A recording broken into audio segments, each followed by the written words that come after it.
இந்த வீடியோ டெல்லி மேலிடத்துக்கு போகும், பரவாயில்லை பிஎம்ஓ டேபிளுக்கு போகும், பிரைம் மினிஸ்டர் ஆஃப் இந்தியா காதுக்கு போகும். கண்டிப்பா இது நடக்கும். ஓகே, அதுக்கு தான் பேசுறேன். தமிழகத்தை அரசாள போகும் அடுத்த முதல்வர் ஜாதகம் இதோ. என்னது அடுத்த முதல்வர் ஜாதகம் இதோவா? யார் இவரு? சான்ஸே இல்லை, வாய்ப்பே இல்லை. மீண்டும் திமுக தான் வரும். இல்ல டிவிக்கு விஜய் தான் வர போறார். அதுவும் போக நிறைய பேர் எவ்வளவோ ஜோசியர் சொன்னாங்க, ஸ்டாலின் வரமாட்டாரு சொன்னாங்க. ஆனா மறுபடியும் ஸ்டாலின் தான் வந்தாரு. அது ஒரு வருங்கால முதல்வர் ஜாதகம். நிறைய பேர் நம்ப மாட்டீங்க. எப்படா இது சாத்தியம்? இன்னும் ஒரு 4 மாசம் தான் இருக்கு. இது 100% இல்ல, 200% தான் நடக்க போகுது. இந்த ஜாதகரின் வருங்கால முதல்வர் ஜாதகம் போட்டிருக்குது. இந்த ஜாதகரின் வருகையை எந்த கொம்பனாலும், எப்பேற்பட்ட கொம்பனாலும் தடுக்கவே முடியாது. ஒரு கடவுள், ஒரு அதிசய மனிதனை விரைவில் காண போகின்றீர்கள். 2026ஆம் ஆண்டு அந்த மனிதன், அந்த அதிசய மனிதனை பற்றி இங்க இல்ல, உலகத்தில் இருக்க அத்தனை மீடியாவும் பேசும். உலகத்தில் உள்ள அனைத்து மனிதர்களும் யார் இந்த மனிதன், இப்பேற்பட்ட மனிதன் என்று பேச தொடங்குவார்கள். ஜாதகருக்கு பாத்தீங்கன்னா இவருக்கு குறைந்தது 4 மனைவி, குறைந்தது 4 மனைவி. மற்றும் இந்த ஜாதகம் பாத்தீங்கன்னா கலைஞர் ஐயா இருக்காங்கல்ல, முன்னாள் முதல்வர் கலைஞர் ஐயா, அவருடைய கிட்டத்தட்ட அவருடைய ஜாதகம் அமைப்புல வரும். அரசியல் களத்தையே புரட்டி போற ஜாதகம் அது. அதாவது இந்த ரங்கராஜ் பாண்டே, அப்புறமா ரவீந்திரன் துரைசாமி இவர்களை போன்ற அரசியல் விமர்சகர்கள் எல்லாம் இவர் வருவாரு, என்டிஏவில் சேருவாரா, 2026 யாருக்கு சாதகமாக இருக்கும் எல்லாம் பேசிக்கிட்டே இருக்காங்களே.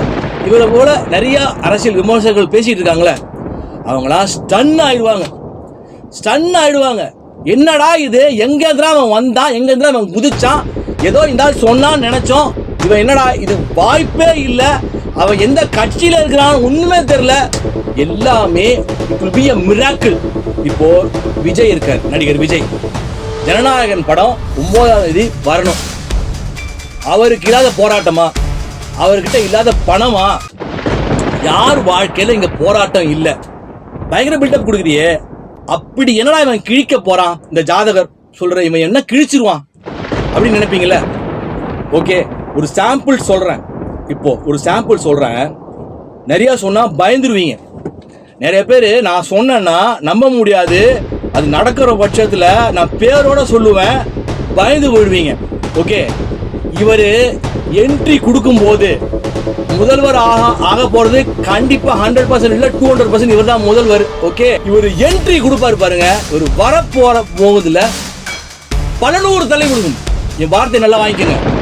இவர் என்ட்ரி கொடுக்கும் போது, இந்த ஜாதகர் வருங்கால முதல்வர் ஜாதகம் என்ட்ரி கொடுக்கும் போது, இந்த மனிதன் என்ட்ரி கொடுக்கும் போது 100 இல்ல, நல்லா கேட்டுக்கோங்க, பல 100 தலை விழும். ஓகே, உங்களுக்காக நான் ஒரே ஒரு ஹிண்ட் வேணா தரேன். கலைத்துறை, சினிமா துறையில் இருக்கும் ஒரு பெரும் தலை கூடிய விரைவில் இவர் என்ட்ரி கொடுக்கும் போது விழும். இது ஒண்ணுதான் நான் சொல்லிருக்கேன், ஹிண்ட் கொடுத்திருக்கேன். விழும்னா எப்படி, அவர் எப்படி இருக்கும்? இயற்கையான மரணமா இல்ல எப்படி துர்மரணம்? It will be a suicide attempt. ஏன்னு கேட்கலாம். அந்த சினிமாவில் இருக்கும் பெரும் தலை கை வைக்க கூடாத இடத்தில், இவருக்கு சம்பந்தப்பட்ட, இந்த வருங்கால முதல்வருக்கு சம்பந்தப்பட்ட இடத்தில் கையை வைத்து விட்டார். அதனால மரணமாத்து, சாதாரண ஏமாத்து இல்ல, கூப்பிட்டு வச்சு மாத்திருவாரு. இந்த வருங்கால முதல்வர் ஜாதகர் என்ட்ரி கொடுக்கும் போது சினிமாலாம் பிச்சை வாங்கிவிடும். பாட்ஷா படத்தை நீங்கள் திரையில் கண்டிருப்பீர்கள், ஆனால் உண்மையான பாட்ஷாவை நீங்கள் பார்த்து கொண்டாடுவீர்கள். மக்கள் எல்லாம் கொண்டாடுவாங்க. அதாவது என்ன, பெண்களுக்கு, நல்ல குடும்பத்து பெண்கள் எல்லாம் இந்த சினிமா பக்கம் தலை வைத்து படுத்து விடாதீர்கள். தயவு செய்து தலை வைத்து படுத்து விடாதீர்கள். கமலின் திரைத்துறை சகாப்தம், இந்த வீடியோ வெளியே வந்த பிறகு சார், கமலின் திரைத்துறை சகாப்தம் முடிஞ்சிடும். திரைத்துறை சகாப்தம் கிடையாது, மொத்த சகாப்தமும் முடிவுக்கு வரப்போகின்றது. நடிகர் கமலின் மொத்த சகாப்தமும் முடிவுக்கு வரப்போகின்றது. அது ஏன் என்று நான் விவரிக்க விரும்பவில்லை. அதை நான் சொன்னதை நீங்கள் பார்க்க போகின்றீர்கள். அந்த படம்லாம் 173வது படம், கமல் தயாரிக்க போகும் படம்லாம் ஒரு மண்ணாங்கடி நடக்காது. அவருடைய மொத்த சகாப்தமும் முடித்து வைக்கப்படும். நடிகர் விஜய் என்ன ஆவார்? சான்ஸே இல்ல, அவர் ஜெயிச்சிருவார் அப்படிலாம் சொல்லிட்டு வரீங்கல்ல. இந்த ஜாதகர் என்ட்ரி கொடுக்கும் போது, என்ட்ரி கொடுத்த பிறகுல விஜய் துண்டை காணும் துணியை காணும் என்று களத்தை விட்டே ஓடி விடுவார். ஓட விட்டுருவார். இவரு இந்த வரப்போற ஜாதகர் இருக்கார் பாருங்க, ஓட விட்டுருவாரு. ஓடலன்னா அந்த ஆள் தலை தெறிக்க ஓடுவான். அப்புறம் இந்த தினத்தந்தியில த்ரிஷாவை பத்தி நியூஸ் வந்துட்டே இருக்கும். 7 படங்களில் நடிக்கும் த்ரிஷா அப்படிலாம் நிறைய நியூஸ் போட்டுட்டே இருப்பீங்க. நியூஸே காணோம். என்ன ஆச்சு தினத்தந்தி? என்ன ஆச்சு? ஏன் நியூஸ் போடல? இப்போ நான் ஒரு நியூஸ் சொல்லவா? அந்த நியூஸ் நீங்க போடுறதுனா போடுங்க, இல்ல கேட்டுட்டு போடுங்க. அவங்க அம்மாவையும் கேளுங்க, த்ரிஷாவையும் கேட்டுட்டு போங்க. நடிகை, பிரபல நடிகை த்ரிஷா திரைத்துறை, சினிமா திரைத்துறைக்கு பெரிய கும்பிடு போட்டு விட்டார். எப்படி? பிரபல நடிகை த்ரிஷா திரைத்துறைக்கு பெரிய கும்பிடு. இப்போ இல்ல, பல மாசத்துக்கு முன்னாடியே போட்டார். பெரிய கும்பிடு போட்டார். அவர் த்ரிஷா நடித்த கருப்பு திரைப்படம் வெளி வராது. அது நிறைய பிரச்சனைகள் இருக்குது. ஆல்ரெடி நிறைய பிரச்சனைகள் இருக்குது. கருப்பு திரைப்படம் சூர்யா நடித்தது, சூர்யா மற்றும் த்ரிஷா நடித்த அந்த படம் பிரச்சனைகள் இருக்கு, வெளியே வராது.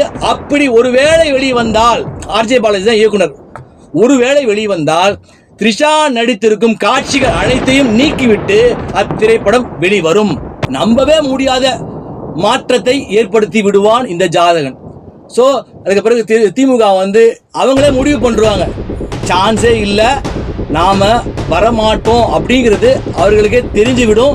ஏன்னா இவன் வரப்போறவன், அந்த ஜாதகர், it will be a clean sweep. அவனுக்கு ஓட்டு போடணும், இவர் தான் வரணும், இவருக்கு தான் ஓட்டு நம்ம போடணும். இவருக்கு போட்டாதான் நமக்கு சூப்பரா இருக்கும். சூப்பரா நமக்கு அவரை எல்லாருக்கும், அவர் முகத்தை பார்த்தா அவருக்கு எல்லாருக்கும் பிடிக்கும். இவர் தான் வரணும்னு முடிவு பண்றாங்க. மெஜாரிட்டி ஆஃப் த மக்களுடைய மனங்களை அவன் கொள்ளை கொண்டு விடுவான். இந்த கமலஹாசனுக்கு தெரியாதனமா போய், அதாவது ஒரு பாம்பு புத்துக்குள்ள கையை விட்டுவிட்டு அந்த பாம்பை பத்தி தெரியாம, அந்த பாம்புல பொல்லாத பாம்பு, பாம்பை கண்டால் படையே நடுங்கும்னா, அந்த பாம்புல படை நடுங்காது, ஊரே நடுங்கும், உலகமே நடுங்கும். தயவு செஞ்சு என்ன மீம் போட்டதோ, இத மாதிரி ஏதாவது டர்பன் போட்டதோ, இந்த மாதிரி ஏதாவது டீஸ் பண்ற இது விஷயங்களோ எந்த வீடியோவும் நான் பார்க்க கூடாது. நான் அப்படி பார்த்துட்டேனோ என்னை பத்தி உங்களுக்கு தெரியாது. உங்க நிறுவனம், நீங்க நிறுவனத்தை நடத்த மாட்டீங்க. அதை மீறி சொல்லிட்டேன் நானு. உங்க கால் 2 செருப்பு தேயிற அளவுக்கு வழக்குகளை போட்டு உங்களை நடைய நடக்க வச்சிருவேன். அதனால இப்போ யாராவது இது மாதிரி போட்டு வச்சிருந்தீங்கன்னா தயவு செஞ்சு நல்லதனமா சொல்றேன், கண்ணுங்களா, பிரைவேட்ல போடுங்க ஒன்னு வீடியோவை, என் வீடியோவை, இல்ல டெலிட் பண்ணி தூக்கி போட்டுருங்க. ஒரு ஜோதிடர் தகரம் விலைக்கு தங்கம் மாறுமா? இப்ப நான் சொல்லியிருப்பேன் 20,000 ரூபாய் போக போகுது, 20,000 போக போகுது, 2026 எண்டுக்குள்ள 20,000 போகுது. அதை பார்த்துட்டாரு போடுங்க. அதை பார்த்துட்டு தகரம் விலைக்கு மாறும் தங்கமா? எப்பப்பா மாறும்? நான் கிலோ கணக்கில் வாங்கணும் காத்துருக்கேன். தயவு செஞ்சு சொல்லு, தகரம் விலைக்கு எப்ப மாற போகுது? தெய்வீகம் சொல்லுது, உனக்கு மேலிடத்திலிருந்து, டெல்லியிலிருந்து உனக்கு அழைப்பு வரும். உன் தெய்வீக தந்தை மோடி உன்னை கூப்பிடுவார். அந்த நிகழ்வு நடக்கும், நீ போகக்கூடாது, அதனால நீ பண்ணாத அப்படின்ட்டேன். அந்த பையன் நான் என்ன கேட்டேன்னா, என்ன மாதிரி ஒரு திறமைசாலி பேச்சாளர், பெரிய யூடியூபர், என்னை மாதிரி ஒரு திறமைசாலியை இவர்கள் சேர்ப்பதற்கு இவ்வளவு அலைக்கழிக்கப்படுகிறார்கள் என்றால், அப்போ கட்சி எப்படி வளரும்? பாஜக எப்படி தமிழகத்தில் மலரும் அப்படின்னு நான் கேட்டேன். நான் ஏன் அலையணும் அவர்கிட்ட? எனக்கு என்ன அலைய வேண்டிய அவசியம் இருக்கு? நான் என்ன மாதிரி ஒருத்தனையே இவர்கள் அழக்கழிக்கிறார்கள். அப்போ சேர்க்கிறதுக்கு அப்போ நொந்து போயிடுவோம் நம்ம. அப்போ சேர்றதுக்கு என்ன மாதிரி ஒருத்தனா இருந்தா நான் என்ன பண்ணுவேன், இந்த மாதிரி யங்ஸ்டர்ஸ்லாம் வாங்க உள்ள வாங்கன்னுவேன். முதல்ல வாங்க, எல்லாம் வாங்க. நான் போஸ்டிங் கேட்கல, உள்ள வாங்க, மோட்டிவேட் பண்ணுவேன், வாங்க. அப்போ மோட்டிவேட் பண்ணா, பசங்க என்கரேஜ்மெண்ட் பண்ணா நல்லா இன்னும் ஒர்க் பண்ணுவாங்க. இப்போ இது மாதிரி அலைய விட்டீங்க வச்சுக்கோங்களேன், அந்த பாஜக மீதே வந்து ஒரு பெரிய ஒரு என்ன சொல்றது, அட போடான்னு விட்டுரும். அதனாலதான் இந்த மாதிரி ஆட்களால் தான் கட்சி வளராமல் இருக்கிறதுன்னு ஓப்பனா சொல்லுவேன்.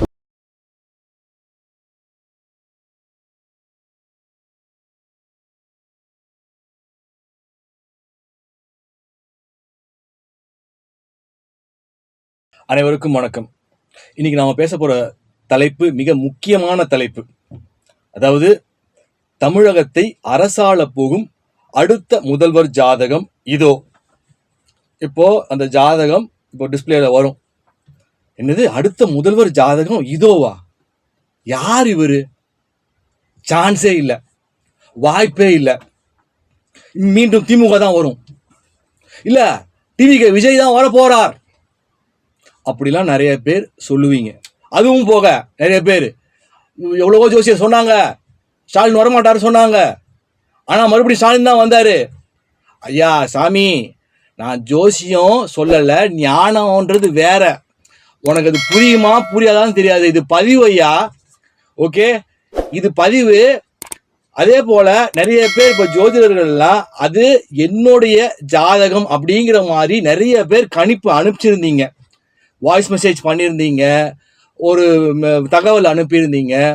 இப்போ ஸோ நான் அதில் என்ன சொல்றேன்னா, என்னுடைய கணக்கை வச்சே நீங்க சொல்லக்கூடாது. நான் வந்து வீடியோல பேசியிருப்பேன், இது மாதிரி என்னோட தந்தை நல்லா இருந்தார், சிறப்பாக இருந்தார் அதுக்கு பிறகு அப்படின்னு. அப்ப சுக்கிர திசையில உங்க தந்தை வந்து ரொம்ப சூப்பரா இருந்தாரு, அப்புறம் சூரிய திசையில ஃபுல் அண்ட் ஃபுல் உங்களுக்கு சூரிய திசை ஆரம்பிக்கும் போது உங்க அப்பா வந்து மொத்தமா எல்லாத்தையும் பணத்தை இழந்திருப்பார் அப்படிலாம்.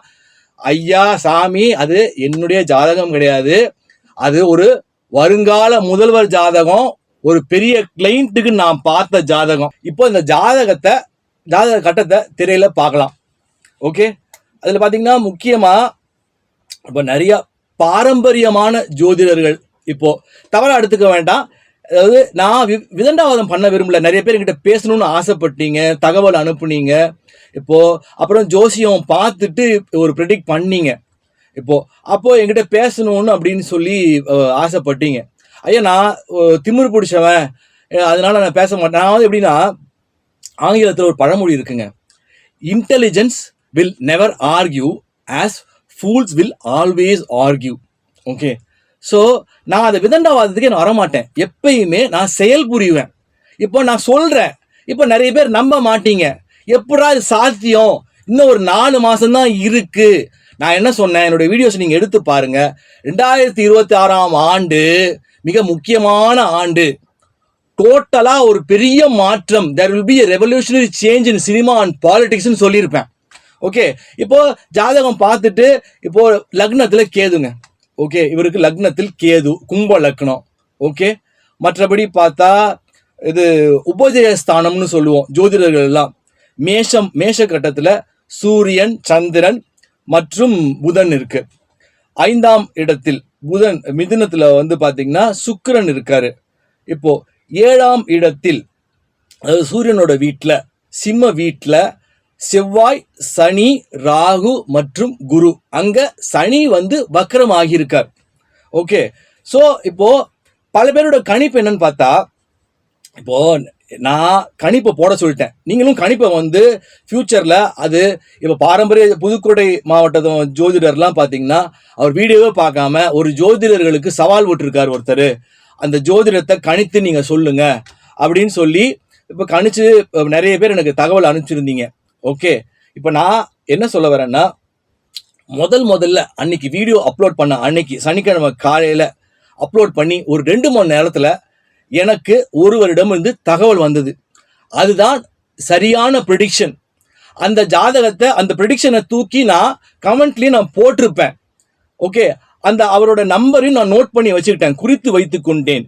இது நடக்கும் பட்சத்தில், இது 100% இல்ல, 200% தான் நடக்க போகுது. இது நடக்கும் பட்சத்தில் அந்த செந்தில் என்கிற நபர் என்ன போட்டிருக்காரு அப்படின்னா, மற்றவர்கள்லாம் எல்லாம் என்ன பேஸ் பண்ணியே கணிச்சிருக்கீங்க. இப்ப என்ன அந்த தம்பி இப்ப போட்டிருக்க தம்பியா, அவர் யாரு தெரியல, நம்பர் குறிச்சு வச்சிருக்கிறேன். இப்போ அவர் தான் கரெக்டா, இந்த ஜாதகர் செவ்வாய் திசையில் சூரிய புத்தி நடக்கும் காலத்தில் ஒரு பெரிய அரசியல் தலைவர் ஆவார். குரு பார்வையில் லக்ன கேது, உண்மை நேர்மை உள்ளவர், இவர் பேர் சொன்னால் போதும் வெற்றி இவர் பக்கம்தான், ஆன்மீக நாட்டம் கொண்டவர், கட்சி முக்கியம் இல்லை, இவர்தான் அடுத்த முதல்வர், நன்றி பை செந்தில்னு போட்டிருப்பார். ஓகே, சோ இவர் தான் முதலில் கணித்தது. மற்றவங்க எல்லாம் என்னென்னமோ சொல்றீங்க சார். இப்போ ஒன்னு சொல்லிக்கிறேன், இந்த ஜாதகரின் வருகையை எந்த கொம்பனாலும், எப்பேற்பட்ட கொம்பனாலும் தடுக்கவே முடியாது. இது ஒரு அதிசய மனிதனின் ஜாதகம். சில பேர் கேட்டாங்க, நீ என்ன கடவுளா அப்படின்னு. இல்லை, இவர் ஒரு கடவுள்னு கூட நீங்க எடுத்துக்கோங்க. எப்படி கிருஷ்ணர் அவதாரம் எடுத்தார், தேவகி மற்றும் வசுதேவருக்கு கிருஷ்ணர் 8வது குழந்தையாக பிறந்தார். அப்போ கம்சன், அதாவது தேவகியோட அண்ணனுக்கு ஒரு அரக்கன், அவன் அசுரன், அவனுக்கு ஒரு அசரீரி கேட்குது. என்ன அசரீரி கேட்குதுன்னா, உன் தங்கை தேவகிக்கு பிறக்க போகும் 8வது குழந்தை உன்னை கொல்ல போகிறது அப்படின்னு சொல்லி ஒரு அசரீரி கேட்குது. உடனே அவன் என்ன பண்றான், எல்லா குழந்தைகளையும் கொல்றான். பிறக்கும் அத்தனை குழந்தைகளையும் வந்து செவுத்துல அடிச்சு சாவடிக்கிறான். அதுல தப்பிச்சது யாருன்னு பாத்தீங்கன்னா, 7வது குழந்தை வந்து பலராமர், 8வது குழந்தை அவதாரம் தான் கிருஷ்ணர். அவரை தடுக்க பாக்குறாரு. அவரு குழந்தை பிரசவிக்க முடியாம வந்து கொல்லணும்னு பாக்குறான் கம்சன். ஆனாலும் அந்த தெய்வீக குழந்தை பிறந்து கம்சனை எப்படி கொன்றதோ அது போல இந்த ஜாதகரின் வருங்கால முதல்வர் ஜாதகம் போட்டிருக்குது. இந்த ஜாதகரின் வருகையை எந்த கொம்பனாலும், எப்பேற்பட்ட கொம்பனாலும் தடுக்கவே முடியாது. ஓகே, இந்த ஜாதகரோட சிறப்பு என்னன்னு பாத்தீங்கன்னா, இப்போ தி மோஸ்ட் டேலண்டட் பர்சன் புடம் போட்ட இவர் தங்கம். நான் பார்த்து கணிச்சிருக்கேன். இப்போ நிறைய பேர் இல்ல, இப்போ நிறைய பேர் என்ன சொல்லுவீங்க, இல்ல சான்ஸே இல்ல சார். யாரெல்லாம் சான்ஸே இல்லைன்னு சொல்றீங்களோ உங்களுக்குலாம் வந்து ஜோதிட மாநாடு, ஜோதிட மாணவர்கள், நிறைய ஜோதிட வகுப்புகள் நடக்குதுல்ல, அங்க நீங்க குருமார்கள் எல்லாம் இது வாய்ப்பே இல்லை, சான்ஸே இல்லை, வீடியோ போடுறவங்களாம் போடலாம், சான்ஸே இல்லை அப்படின்னு ஒன்று சொல்லிக்கிறேன். எப்பேற்பட்ட ஜோதிடராக இருந்தாலும், இப்போ பகலாமுக்கி அப்படின்னு சொல்லி பாரம்பரியமா இப்போ இருக்கக்கூடிய திருநெல்வேலி பக்கத்துல இருக்கிற ஒருத்தர்லாம் இப்போ ஆன்மீகமா இருக்கிறவர், இந்த மாதிரி நிறைய பேர் இருக்கீங்க சார். யாரெல்லாம் நீங்க ஜாதகத்தை கட்டத்தை போட்டோ இல்ல போடாமலோ உங்களுடைய வட்டத்தில் இவர் ஏதோ ஒரு பைத்தியம், இவர் ஒரு லூசு அப்படின்னு நிறைய பேர் வந்து சொல்லுவாங்க. ஞானம் என்பது பேரொழி வச்சுக்கோங்க. நான் தான் சொல்லிட்டேன், ஜோதிடத்தை விட ஞானம் என்பதே பெரியது. ஸோ அப்படி கமெண்ட் போடுறாங்கல்ல, நான் என்ன சொல்றேன், உங்களுக்குலாம் தயவு செஞ்சு அசிங்கமா திட்டுறீங்கல்ல, ஒரு லூசு, ஒரு பைத்தியம், அசிங்கமான ஒரு வார்த்தை ஒரு சொல்றீங்கல்ல, ஒரு பையா அப்படின்லாம், அந்த ஒரு கமெண்ட்டை கூட உங்களால ஸ்பெல்லிங் மிஸ்டேக் இல்லாம போட முடியல. அது நான் ரொம்ப கஷ்டப்பட்டு படிக்க வேண்டியதா இருக்கு. அப்பேற்பட்ட மனிதர்கள் எல்லாம் அதான் சொல்றேன், ஈத்தர மனுஷன்ட்டேன், நீ பாருன்ட்டேன், இது பதிவுன்ட்டேன். அவர்கள் எல்லாம் நான் லூசாம், சரி ஓகே பரவாயில்ல, நான் பைத்தியமா, ஓகே பரவாயில்ல, ஸோ பரவாயில்ல சொல்லிக்கோங்க. அதீத ஞானம் அடைந்தவர்களை இந்த உலகம் அப்படிதான் சொல்லும். ஸோ இப்போ coming back to the topic, அந்த ஜாதகத்தை பத்தி பார்க்கறோம்னா, இப்போ ஒருத்தர் சொல்லியிருந்தாருங்க, அந்த ஆடியோ கொஞ்சம் நான் போடுறேன், அவர் சொன்ன அந்த பாரம்பரிய ஜோதிடர் சொன்ன ஆடியோ கொஞ்சம் போடுறேன். அவர் என்ன சொல்லியிருப்பாரு, தாரதோஷம் கொண்டவர்னு சொல்லியிருப்பார். ஓகே, நான் சொல்லிட்டேன், புடம் போட்ட தங்கம் புடம். சித்தம்பலம் ஐயா வணக்கம். உங்கள் பெயர் தெரியவில்லை, இருப்பினும் உங்களுடைய ஜாதகம் ஒருவரால் எனக்கு கொடுக்கப்பட்டது. தான் ஜெயிப்பதற்குண்டான எண்ணங்கள் கொண்டவர் என்பது சொல்லப்பட வேண்டும்.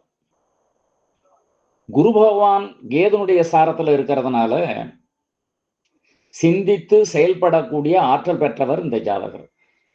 எதையும் சிந்தித்து அறிவுபூர்வமாக சிந்திக்கவும், பிறர்களுடைய வார்த்தையை வாங்கி அவர்கள் அந்த வார்த்தையை முடிப்பதற்குள்ளாக பதில் கூறக்கூடிய ஒரு துணிவான நிலையும் பேச்சு திறமையும் உடையவராக இருப்பார். ஏன்னா வாக்காதிபதி என்று சொல்லக்கூடிய குரு பகவானவர் ஞான நிலை பெற்றவராக இருக்கப்படும் கேதுனுடைய ஸ்டார்ல இருக்காரு. போட்ட வைரம் அந்த ஜாதகர் புடம் போட்ட வைரம். அவர் ஒரு கடவுள், ஒரு அதிசய மனிதனை விரைவில் காண போகின்றீர்கள். தமிழ்நாடு காணப்போகின்றது 2026ஆம் ஆண்டு. அந்த மனிதன், அந்த அதிசய மனிதனை பற்றி இங்க இல்ல, உலகத்தில் இருக்க அத்தனை மீடியாவும் பேசும். உலகத்தில் உள்ள அனைத்து மனிதர்களும் யார் இந்த மனிதன், இப்பேற்பட்ட மனிதன் என்று பேச தொடங்குவார்கள். ஓகே, இப்போ தாரதோஷம் இருக்குன்றீங்க, புத்திரதோஷம் இருக்குங்கிறீங்க. இப்ப நிறைய பேர் கரெக்டா என்ன சொன்னதுன்னு பாத்தீங்கன்னா, பணப்புழக்கம் கொண்டவர், வசதியானவர். ஓகே, அப்படி ஓரளவுக்கு அது ஓகே கரெக்ட். இப்போ இந்த பாரம்பரிய ஐயா ஒருத்தர் இப்போ சொல்லியிருப்பார் என்னன்னா, தாரதோஷம் இருக்கு இவருக்கு வந்து புத்திரதோஷம் இருக்கு, போராட்டம் நிறைந்த வாழ்க்கை அப்படின்னு ஐயா ஒருத்தர் ஆடியோ மெசேஜ் போட்டு ஒரு ரொம்ப வயதில் மூத்தவர் போட்டிருந்தார்.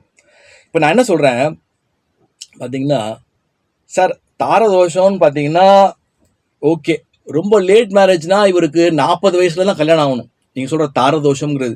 ஏன்னா இன்னைக்கு ஸ்டேஜில் சார் ஓப்பனாக சொல்லணும்னா, இப்போ நான் உங்களுக்கு வரேன், இந்த ஜாதக கட்டத்துக்கே வரேன். அப்போ ஐயா 3ஆம் இடம் வந்து மறைவு ஸ்தானம்னு சொல்லி அவர் பேசுகிறார்.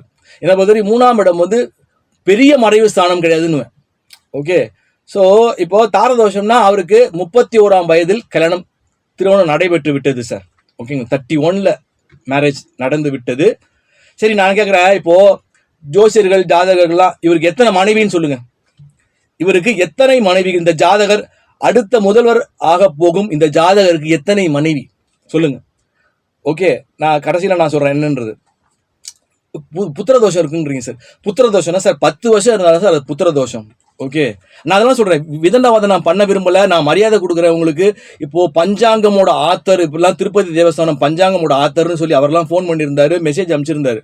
நான் எப்பயுமே ஆர்குமெண்ட்டுக்கே வரமாட்டேன் சார். ஓகேங்களா, நீங்க களத்தில் பார்க்க போறீங்க, செயல்பாட்டில் நீங்க பார்க்க போறீங்க. நான் சொல்லக்கூடிய விஷயம் எந்த அளவுக்கு சாத்தியமாக போகுது. ஓகே, இந்த ஜாதகருக்கு பார்த்தீங்கன்னா 2 மணிமணியான ஆண் பிள்ளைகள், 2 மணிமணியான ஆண் பிள்ளைகள். புத்திரதோஷம்னா இவருக்கு நீங்க சொல்ற மாதிரி அட்லீஸ்ட் 3 வருஷமாவது டிலே ஆகி பிறந்திருக்கணும். இவருக்கு புத்திரதோஷம் பார்த்தா 1 வருஷம் கழிச்சு குழந்தை பிறந்தது. அது 1 வருஷங்கிறது ரொம்ப சாதாரண விஷயம் சார், இப்பெல்லாம் ரொம்ப சாதாரண விஷயம். ஓகே, அதுவும் அற்புதமான பிள்ளைகள். எப்படி சொல்றது, பிள்ளைகளை இந்த ஜாதகருக்கு ரொம்ப பிடிக்கும், அற்புதமான பிள்ளைகள். ஓகே, மனைவி சரியில்லைன்னு சொல்றீங்க, குடும்ப வாழ்க்கை சரியில்லைன்னு சொல்றீங்க. ஓகே, நான் என்ன சொல்றேன், அதுக்குமே உங்களுக்கு நான் இதுக்கு ஒரு பதில் சொல்லணும்னா, அந்த மனைவியோடு, முதல் மனைவியோடு, ஏன்னா அந்த ஜாதகருக்கு பார்த்தீங்கன்னா இவருக்கு குறைந்தது 4 மனைவி, குறைந்தது 4 மனைவி. மற்றும் இந்த ஜாதகம் பார்த்தீங்கன்னா கலைஞர் ஐயா இருக்காங்கல்ல, முன்னாள் முதல்வர் கலைஞர் ஐயா, அவருடைய கிட்டத்தட்ட அவருடைய ஜாதகம் அமைப்புல வரும். அதை உடனே ஜாதகர்கள் ஜோதிடர்கள்லாம் படுத்தது அதெல்லாம் சான்ஸே இல்லை, எக்ஸாக்டா வருமா, கட்டம் எல்லாம் எக்ஸாக்டா வருமா? 60 to 70% கலைஞருடைய அமைப்போட இந்த ஜாதகம். ஓகேங்களா, ஸோ குறைந்தது இந்த ஜாதகருக்கு 4 மனைவிகள். Okay fine. அப்போ தாரதோஷம் புத்திரதோஷம் 14 வருஷம் வாழ்ந்துட்டார் சார். முதல் மனைவியோட 14 வருஷம் வாழ்ந்துட்டாரு. Still yet not divorced. ஓகேங்களா, ஸ்டில் எட் அந்த ஜாதகர் வருங்கால முதல்வர் ஜாதகம் still yet not divorced. Okay, மணிமணியான 2 பெரிய பிள்ளைகள் இருக்காங்க. ஓகே, ஸோ திருமணம் நான் சொல்லிட்டேன், ரொம்ப டிலேடு கிடையாது.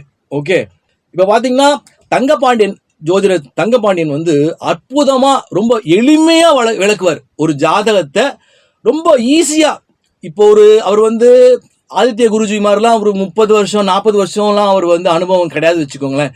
இப்போ எனக்குமே ஜாதகம் நிறையா வருது. இப்போது நான் என்ன சொல்கிறேன், எனக்கெல்லாம் டைம் கொடுங்க.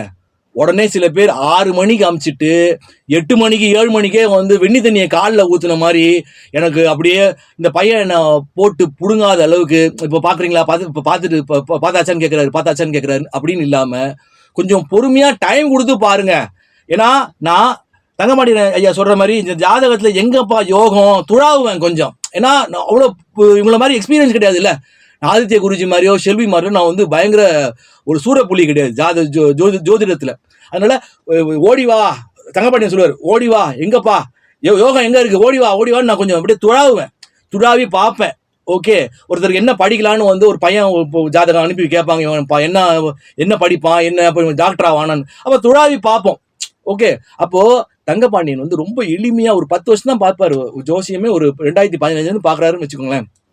அவர் என்ன சொல்லுவாரு, ஒருவனுக்கு கும்பத்தில் ஒரு கிரகம், ஒரே ஒரு கிரகம் இருந்தால் அவன் குப்பை மேட்டுக்கு இருந்தாலும், அவன் குப்பை மேட்டில இருந்தாலும் அவன் யாருமே எதிர்பார்க்காத கோபுரம் ஆகி விடுவான். அதே மாதிரி இந்த லக்னம் பார்த்தீங்கன்னா கும்ப லக்னம், லக்னத்துல கேது ஒரு கிரகம் உட்கார்ந்துருக்கு. ஓகே, அந்த கேதுவை, லக்ன கேதுவை 2 ராஜகிரகம் பார்க்கணும், லக்னத்தை 2 ராஜகிரகம் பார்க்கணும்னு சொல்லுவார். ஓகே, அப்போ 2 ராஜகிரகம் பார்க்குது. ஓகே, அதே போல ராஜயோகம் பெற்ற ஜாதகம்னா சொன்னேன், சூரியனை குரு வந்து சூரியனை பார்க்கணும். அப்போ அந்த ஒரு ஐயா சொல்லியிருப்பாரு, சூரியன் உச்சம்னு எடுத்துக்க முடியாது, அது 28 டிகிரியில் இருக்கு. சரி, நான் என்ன கேட்குறேன், மூன்றாம் இடத்துல போய் மறைஞ்சிட்டாரு அப்படிங்கிறார். மூன்றாம் இடம் என்பது நீங்க மறைவுன்னு எடுத்துக்கிட்டீங்க. அது எல்லாருமே மறைவுன்னு எடுத்துப்பாங்க. ஏன்னா ஒருத்தருக்கு ஒரு கால்குலேஷன் இருக்குங்க இங்க. அப்போ மூன்றாம் இடம் வந்து முயற்சி ஸ்தானம், உபஜய ஸ்தானம். ஓகே, அந்த புதன் வந்து நல்லா இருக்க, சூப்பரா இருக்கு புதன் நல்லா இருக்கிறதுனால அவர் இப்ப கரெக்டா சொல்லியிருக்கீங்க, சிறந்த பேச்சாளர்னு சொல்லி கணிச்சிருப்பீங்க. அவர் சிறந்த பேச்சு வல்லமை படைத்தவர், அவர்கிட்ட பேசியே ஜெயிக்க முடியாது அப்படின்னு இருப்பீங்க. அதெல்லாம் கரெக்ட். ஆனா இந்த ஒரு அம்மா மகேஸ்வரி அப்படின்னு ஒரு அந்த ஜோதிட அந்த அம்மா, அவங்க என்ன சொல்றாங்க, ஒரு பொண்ணு 2 பையன் அவருக்கு அப்படின்னு சொல்லிட்டு, நான் பாயிண்ட்டுக்கு வரணும். என்னை பொறுத்த வரைக்கும் நான் வந்து டைம் கொடுத்தேன், போட்டேன். இது மாதிரி ஒரே ஒரு 2 மணி நேரத்தில் ஒருத்தர் தான் கரெக்டா இவர் முதல்வர் இவர் அப்படின்னு சொல்லியிருக்காரு. உடனே எல்லாரும் அது நடக்காது, சாத்தியம் இல்லை அப்படின்னு சொல்ல போறீங்க. பரவாயில்ல, ஓகே, இது பதிவு. ஸோ இவர் பார்த்தீங்கன்னா கும்பத்தில் ஒருவனுக்கு கிரகம் இருந்தால், அதே போல தாரம் கலத்திரம் கெட்டு போச்சு அப்படிங்கிறீங்க. ஏன்னா செவ்வாய், சனி, குரு, ராகு அங்க இருக்கு, எல்லாம் கலந்து இருக்கு. டிகிரி வயசுல பாத்தீங்கன்னா ஆதித்ய குருஜி சொல்ற மாதிரி 15 டிகிரி விலகி இருந்தா ரொம்ப பெரிய பாதிப்பு இல்லை. ஓகே, சனி வக்ரம் ஆயிட்டார் அங்க. ஓகே, சரி, நான் ஆஸ் பர் உங்களோட ரூல்கே நான் வரேன். அப்போ கெட்டவன் கெட்டிடில் கிட்டிடும் ராஜயோகம்னு ஒரு இது இருக்குல்ல, ஒரு எப்படி சொல்றது, ஜோதிடத்துல பல ரூட்ல நம்ம பார்ப்போம். அப்ப கெட்டவன் கெட்டிடில் கிட்டிடும் ராஜயோகம். நான் ஏன் சொன்னேன், புடம் போட்ட இவர் புடம் போட்ட தங்கம். புடம் போட்ட தங்கம்னா ஏன் புடம் போட்ட தங்கம்னு அந்த வார்த்தையை நான் பயன்படுத்தினேன்றது உங்களுக்கு எதிர்காலத்துல புரியும். ஓகே, அப்போ புடம் போட்ட தங்கம்னா அவன் அந்த அளவுக்கு வேதனைப்பட்டிருப்பான், இந்த ஏழைகளோட வேதனையை அனுபவித்திருப்பான். அப்படி வந்து புடம் போட்ட வைரம். அதற்கு பிறகு அது புடம் போட்ட தங்கம்னா அது பியூர் கோல்டு. எப்படி 24 கேரட் கோல்டு. அவனை தொடவே முடியாத சொல்றனே, அவன் ஒரு அதிசய பிறவின்ட்டேன், அவன் ஒரு தெய்வீக பிறவின்ட்டேன். இன்னும் சொல்லணும்னா அரசியல் களத்தையே புரட்டி போற ஜாதகம் அது. அதாவது இந்த ரங்கராஜ் பாண்டே, அப்புறமா ரவீந்திரன் துரைசாமி இவர்களை போன்ற அரசியல் விமர்சகர்கள் எல்லாம் இவர் வருவாரு, என்டிஏவில் சேருவாரா, 2026 யாருக்கு சாதகமாக இருக்கும் எல்லாம் பேசிக்கிட்டே இருக்காங்களே. இவரை போல நிறைய அரசியல் விமர்சகர்கள் பேசிட்டு இருக்காங்களே, அவங்களாம் ஸ்டன் ஆயிடுவாங்க. என்னடா இது, எங்க இருந்தா அவன் வந்தான், எங்க இருந்தா அவன் குதிச்சான், ஏதோ இந்த ஆள் சொன்னான்னு நினைச்சோம், இவன் என்னடா இது, வாய்ப்பே இல்லை, அவன் எந்த கட்சியில இருக்கிறான் ஒண்ணுமே தெரியல. எல்லாமே it will be a miracle, it will be எ ஒரு மிகப்பெரிய மாபெரும் அதிசய நிகழ்வாக இந்நிகழ்வு 2026ஆம் ஆண்டு நிகழப் போகின்றது. அதே போல பாத்தீங்கன்னா இவர் வாழ்க்கையில போராட்டம், இந்த ஜாதகருக்கு வாழ்க்கையில் போராட்டம் அப்படின்னு சொல்லி ஐயா சொல்லியிருப்பாங்க. ஒரு சொன்னேன், நான் கேட்குறேன், இப்போ விஜய் இருக்கார், நடிகர் விஜய், ஜனநாயகன் படம் 9ஆம் தேதி வரணும். அவருக்கு இல்லாத போராட்டமா, அவர்கிட்ட இல்லாத பணமா? யார் வாழ்க்கையில இங்க போராட்டம் இல்லை? அதான் நான் சொல்லிட்டேன், தாரதோஷம். இப்போ யார் வாழ்க்கையில இன்னைக்கு ஹஸ்பண்ட் அண்ட் ஒய்ஃப் இருக்காங்க, யாரோட லைஃப்ல பிரச்சனைகள் இல்லை? ஓகே, அந்த அம்மாவோட பிரச்சனை இருக்கு, ஓகே, நீங்க சொல்ற மாதிரியே பிரச்சனை இருக்குங்க, ஓகேங்க, அவர் ஸ்டில் நாட் டைவர்ஸ். ஆனா இன்னைக்கு பாத்தீங்கன்னா யாரோட வாழ்க்கையில பிரச்சனைகள் இல்லை? அப்ப போராட்டம், யாரோட வாழ்க்கையில போராட்டம் இல்லை? என்னை பொறுத்த வரைக்கும் ஞான மார்க்கம் சொல்லணும்னா, இந்த மனித ஜென்மம் எடுத்து விட்டாலே தினசரி நாம் போராடியே ஆக வேண்டும். போராட்டம் தான் வாழ்க்கையே. அப்போ விஜய்க்கு படம் ரிலீஸ் ஆகுமா, ஜனநாயகன் வெளி வருமா அப்படின்னு ரொம்ப எதிர்பார்ப்பு. இப்போ 9ஆம் தேதி வருமா, இல்ல 10ஆம் தேதி தான் வெளியே வருமா அப்படின்னு ஒரு பெரிய இவ்வளோ பணம் செலவு பண்ணி வேறுபட்ட மாபெரும் நடிகர், இதுல அரசியல் இருக்கு அப்படின்னு சொல்லி நிறைய பேர் பேசிக்கிட்டு வராங்க. அப்ப யாருக்கு போராட்டம் இல்லை? எல்லாருடைய வாழ்க்கையும் இங்க போராட்டம் தாங்க. அப்போ செவ்வாயும் சனியும் பார்த்துட்டாலோ சேர்ந்துட்டாலோ இப்படி ஒரு கணக்கு கூட எடுத்துக்கலாம், போராட்டம்னு சொல்லுவீங்க, ரைட்டு, ஓகே. எல்லாரோட வாழ்க்கையிலும் போராட்டம் இருக்கு. அது அதீத போராட்டமா இருக்கும், இல்ல கொஞ்சம் கம்மியான போராட்டமா இருக்கும். ஸோ அதுதான். அதே போல இந்த ஜாதகருக்கு ஆயுளை கணித்து சொல்லுங்க. இப்போ பிரபல ஜோதிடர்கள்லாம் இவருக்கு எவ்வளவு ஆயுள், 70 வயசு வரை இருப்பாரா, இல்ல கலைஞர் மாதிரி 90 வயசு வரையும் இருப்பாரா? இப்ப நான் அதையும் கணிச்சிட்டேன். இவருக்கு ஆயுள் பிஃபோர் 60. Okay, before 60. ஓகே, இதை நீங்க பாப்பீங்க, இது பதிவுன்னு பாப்பீங்க.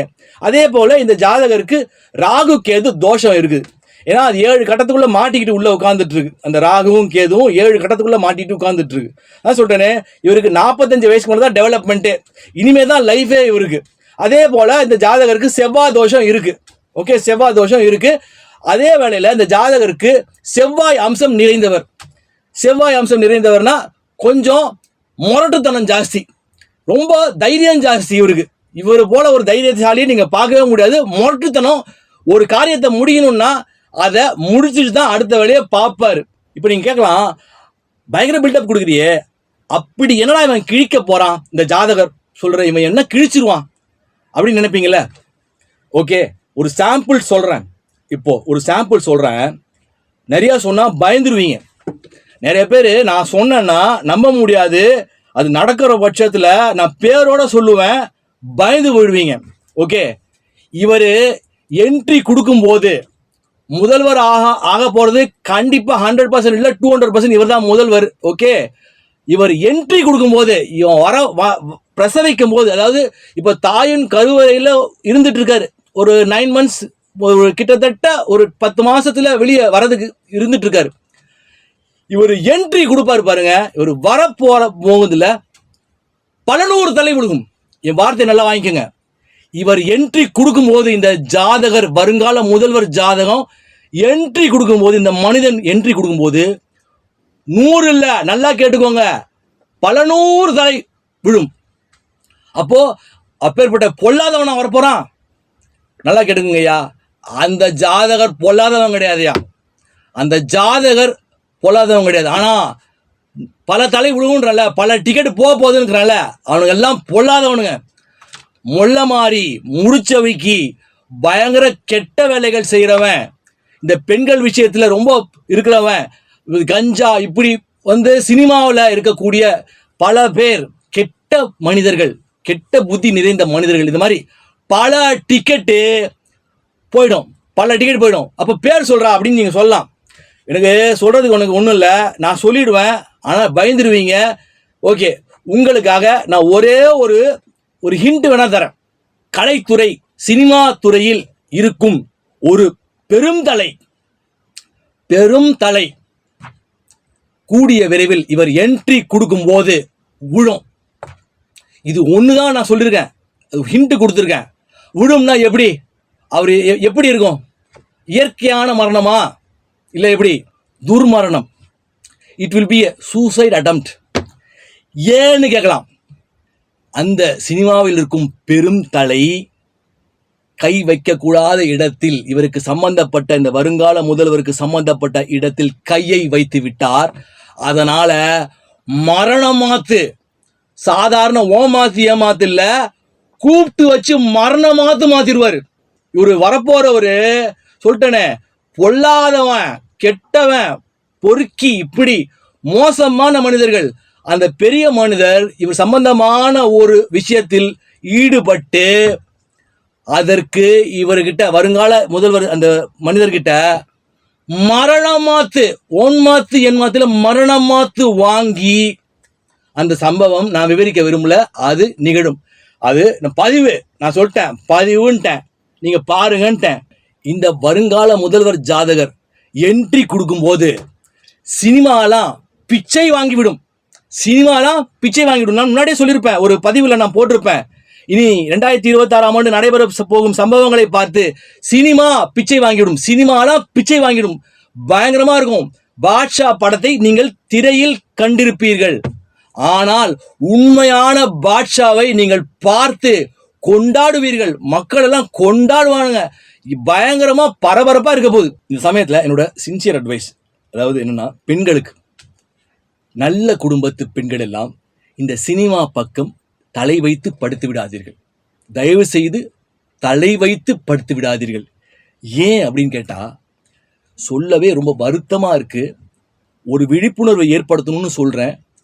ஏன்னு கேட்டா, இவனுங்களா இருக்கானுங்கள, நீங்க பார்க்கக்கூடிய பெரிய பிம்பம், எல்லாருமே பெரிய பெரிய பிம்பம், அது நான் பேர் சொல்ல விரும்பல, சீரழிக்கப்பட்டு அப்படி வரக்கூடிய பெண்களை இவனை போல இந்த பொறுக்கிங்க என்ன போல தைரியசாலி ஒருத்தன் சொல்ல முடியாது.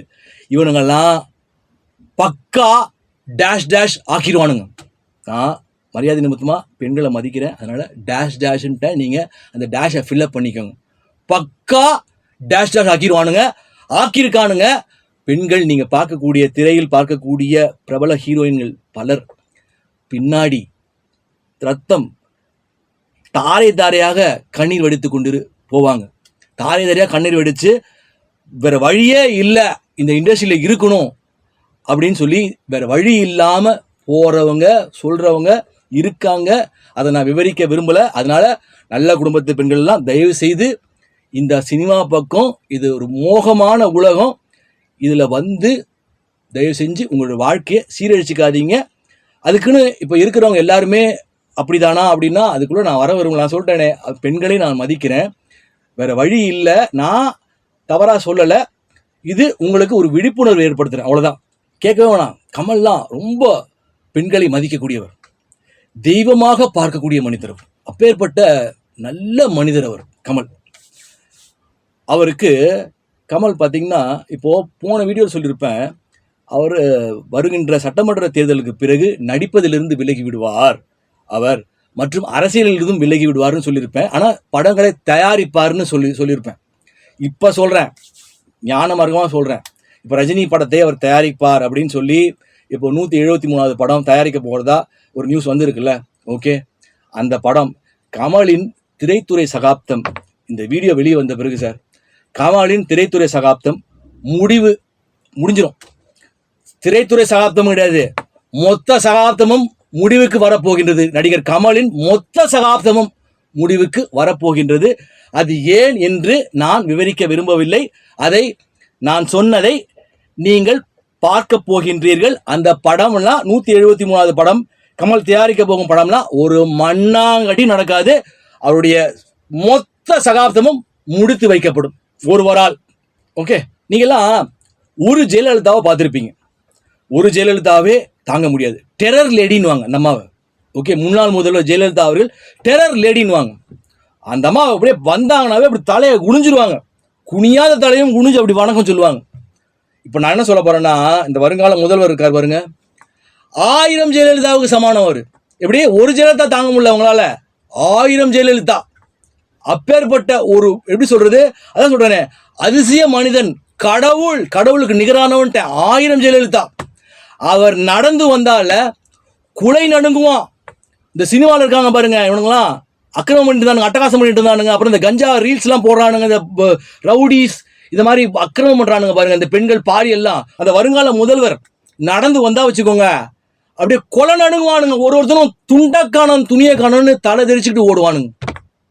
இப்போ நடிகர் விஜய் பத்தி சொல்லி ஆகணும். நடிகர் விஜய் என்ன ஆவார், சான்ஸே இல்லை, அவர் ஜெயிச்சிருவார் அப்படிலாம் சொல்லிட்டு வரீங்கல்ல. இந்த ஜாதகர் என்ட்ரி கொடுத்த பிறகுல விஜய் துண்டை காணும் துணியை காணும் என்று களத்தை விட்டே ஓடி விடுவார். ஓட விட்டுருவார் இவரு.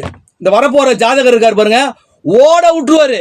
ஓடலைன்னா அந்த ஆள் தலை தெறிக்க ஓடுவான். ஓகே, அதையும் நீங்க பார்க்க தான் போறீங்க. அப்புறம் இந்த தினத்தந்தியில த்ரிஷாவை பத்தி நியூஸ் வந்துட்டே இருக்கும். 7 படங்களில் நடிக்கும் த்ரிஷா அப்படிலாம் நிறைய நியூஸ் போட்டுட்டே இருப்பீங்க. நியூஸே காணோம். என்ன ஆச்சு தினத்தந்தி, என்ன ஆச்சு, ஏன் நியூஸ் போடல? இப்போ நான் ஒரு நியூஸ் சொல்லவா? அந்த நியூஸ் நீங்க போடுறதுனா போடுங்க, இல்லை கேட்டுட்டு போடுங்க. அவங்க அம்மாவையும் கேளுங்க, த்ரிஷாவையும் கேட்டுட்டு போங்க. பிரபல நடிகை த்ரிஷா சினிமா திரைத்துறைக்கு பெரிய கும்பிடு போட்டு விட்டார். எப்படி? பிரபல நடிகை த்ரிஷா திரைத்துறைக்கு பெரிய கும்பிடு. இப்போ இல்ல, பல மாசத்துக்கு முன்னாடியே போட்டார், பெரிய கும்பிடு போட்டார். அது தெலுங்குவா இருக்கும், மலையாளமா இருக்கும், எல்லாமே சாக்கடை தான், எல்லாமே நாத்தம் கப்பு தான். மொத்தமாக சினிமாவுக்கு த்ரிஷா அம்மாவும் த்ரிஷாவும் பெரிய கும்பிடு போட்டு விட்டார்கள். நான் சொல்றது போயினா ஃபோன் பண்ணி கேளுங்க. அது இல்லாமல் அடுத்த தகவல் சொல்றேன். அவர் த்ரிஷா நடித்த கருப்பு திரைப்படம் வெளி வராது. அது நிறைய பிரச்சனைகள் இருக்குது, ஆல்ரெடி நிறைய பிரச்சனைகள் இருக்குது. கருப்பு திரைப்படம் சூர்யா நடித்தது, சூர்யா மற்றும் த்ரிஷா நடித்த அந்த படம் பிரச்சனைகள் இருக்கு, வெளியே வராது. அப்படி ஒருவேளை வெளியே வந்தால், ஆர்ஜே பாலாஜி தான் இயக்குனர், ஒருவேளை வெளியே வந்தால் த்ரிஷா நடித்திருக்கும் காட்சிகள் அனைத்தையும் நீக்கிவிட்டு அத்திரைப்படம் வெளிவரும். இந்த வருங்கால முதல்வர் வருகைக்கு பின், இவர் என்ட்ரிக்கு பிறகு திமுக மொத்தமாக சோர்வாகி விடுவார்கள். மொத்தமா களத்தையே புரட்டி போட்டுருவான். அதாவது நம்பவே முடியாத மாற்றத்தை ஏற்படுத்தி விடுவான் இந்த ஜாதகன். ஸோ அதுக்கு பிறகு திமுக வந்து அவங்களே முடிவு பண்ணுறாங்க, சான்ஸே இல்லை, நாம் வரமாட்டோம் அப்படிங்கிறது அவர்களுக்கே தெரிஞ்சு விடும். ஏன்னா இவன் வரப்போறவன் அந்த ஜாதகர் it will be a clean sweep, அதாவது தொடச்செறிஞ்சிருவான் மொத்தமா. மக்கள் எல்லாம் அவனுக்கு ஓட்டு போடணும், இவர் தான் வரணும், இவருக்கு தான் ஓட்டு நம்ம போடணும், இவருக்கு போட்டாதான் நமக்கு சூப்பரா இருக்கும், சூப்பரா நமக்கு அவரை எல்லாருக்கும் அவர் முகத்தை பார்த்தா அவருக்கு எல்லாருக்கும் பிடிக்கும், இவர் தான் வரணும்னு முடிவு பண்றாங்க. மெஜாரிட்டி ஆஃப் த மக்களுடைய மனங்களை அவன் கொள்ளை கொண்டு விடுவான். இந்த சமயத்துல கட்டெரும்பு அப்படின்னு ஒரு சேனல், ஸ்டாலின்னு அவரை பத்தி நான் சொல்லி ஆகணும், அதாவது சில எக்ஸ்பீரியன்ஸ் ஷேர் பண்ணி ஆகணும். அதாவது அந்த சமயத்தில் ஒரு 3 ஆண்டுகளுக்கு முன்னாடி ஒரு பேட்டி கேட்டிருந்தார். ஓகே, பேட்டி கேட்டிருந்தாரு. எனக்கு அவரை பற்றி எனக்கு பெருசாக தெரியல. ஓகே சரின்னு சொல்லிட்டு நான் பேட்டி கொடுத்துருந்தேன். பேட்டி கொடுக்கும்போது நான் ஒரு பையன் ஒரு டிரைவர் போட்டு ஒரு காரில் போகிறேன். ஓகே, எனக்கு கன்வெயன்ஸ் கொடுத்துருவீங்களா அப்படின்னு கேட்டேன். கன்வெயன்ஸ் கொடுத்துருவோம் ஜி அப்படின்னு சொன்னார். ஓகே, அந்த பேட்டி எடுத்தார். ஓகேங்களா, எனக்கு என்ன ப்ராங்க் பண்ண போகிறாரு அப்படின்றது நான் பெருசாக நான் உணரல. அதான் சொல்கிறேன், சில டைம் நான் என்ன அறியாமல் ஒரு விஷயத்த செய்வேன், ஒரு எப்படி சொல்கிறது, ஒரு தெரியாமல் செஞ்சிருவேன். ஆனால் எனக்குள்ள இந்த இறைவன் இருக்கார், ஸ்பிரிட் இருக்குது பாருங்க, அதுக்கு பிறகு தான் எனக்கு பிடிக்கும். அதாவது அவனை உள்ளே வர வச்சுட்டு லாக் பண்ணிவிடும், மொத்தமாக லாக் பண்ணிவிடும். நான் அப்படி தான் இந்த பையன் விஷயத்தில் அப்படி தான் நான் நினச்சிக்கிறேன். ஓகே, நான் போயிட்ட பிறகு பார்த்தீங்கன்னா பேட்டி எடுத்தார். ஓகே, பேட்டி எடுத்தார். அப்போது நான் நல்ல பாட்டெலாம் பாடினேன், கத்தாழங்காட்டு வழி. இப்போது நான் ஸ்கூல்லே சொல்லியிருப்பேன், சூப்பர் பாடகர் நான். நஃபீஸா மிஸ் வந்து பிதாஜியை கூப்பிடுங்க, கால் பிதாஜி அப்படின்வாங்க. ஏன்னா நான் தான் ஃபர்ஸ்ட் ப்ரைஸ் வாங்குவேன். இப்போ நான் நிறைய பாட்டுகள் பாடுவேன், பாட்டு போட்டியில் நான் வந்து ஃபர்ஸ்ட் ப்ரைஸ் தான் வாங்குவேன். ஓகே, உங்களுக்கு தெரியும் மியூசிக்கில் அதீத ஆர்வம் இருக்குது. அப்போ நான் நல்ல பாட்டெலாம் பாடினேன், கத்தாழங்காட்டு அதெல்லாம் போடல. அவன் பேட்டி எடுக்கும்போது திருட்டு பையிலன்னு ஒரு பாட்டை பாட சொன்னாங்க. ஓகேங்களா, திருடனுக்கு திருட்டு பையில தானே வரும், பாட்டை பாட சொன்னான். நானும் சரி சொல்கிறானேன்னு சொல்லிட்டு திருட்டு பையில பாட்டை, அவனோட நோக்கம் எனக்கு புரியல, பாடிட்டேன். நான் பாடிட்ட பிறகு இந்த நல்ல பாட்டெலாம் போடலை, அவன் நல்ல பாட்டெலாம் போடலை, இந்த திருட்டு பையில பாட்டை போட்டான். ஓகே, திருட்டு பையில பாட்டை போட்டான். இப்போது கடைசியில் நான் கிளம்பி வந்துட்டேன், பேட்டி கொடுத்து வந்துட்டேன். அப்போது அவர் சொன்னபடிக்கு அவர் கன்வெயன்ஸ் கொடுத்துருக்குமா இல்லையா? நான் சொல்கிறேன், சினிமாவில் எல்லாம் திருட்டு பசங்கன்றேன், இந்த சினிமாவில் திருட்டு பசங்க. நான் ஒரு பெரிய மனுஷங்க.